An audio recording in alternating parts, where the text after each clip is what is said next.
இந்த முடிவுக்கு பதிலாக இந்த முடிவு எடுத்திருந்தா படத்தோட மொத்த கதையே மாறி இருக்கும். 7ஆம் அறிவு படத்துல ஸ்ருதிஹாசன் ஆல்ரெடி ஒரு கவர்மெண்ட் ரிசர்ச் டீம் கிட்ட சைனாவோட பயோவார் பத்தியும் போதி தர்மரோட டிஎன்ஏ ரிசர்ச் பத்தியும் தெளிவா எக்ஸ்பிளைன் பண்ணிருப்பாங்க. அங்கேயாச்சும் நம்பி இருக்கணும், நம்பல. ஒரு டாக்டர் கிட்ட இது ஒரு வைரஸ் அட்டாக், பேஷண்ட் எல்லாம் தனிமையில வைக்கணும்னு சொல்லுவாங்க, அவராச்சும் நம்பி இருக்கணும், அப்பவும் நம்பல. பட் யாராச்சும் அவங்க சொல்றத நம்பி முன்கூட்டியே ஆக்ஷன் எடுத்திருந்தா இதை ஆல்மோஸ்ட் பிரிவென்ட் பண்ணிருக்கலாம். இதுல வேற இந்த டாக்டர் அம்மா நோயின்னு பார்க்க இப்படி இருக்க ஒரு ஆளை பார்த்து சொல்லிட்டு போவாரு.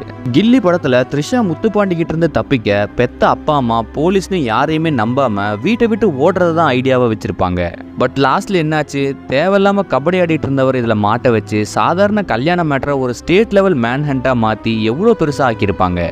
இவ்வளோ பண்ணதுக்கு பதிலா பிரஸ் ஹையர் அத்தாரிட்டின்னு போயிருந்தாலே இவ்வளோ தூரம் வந்திருக்க தேவையில்லை.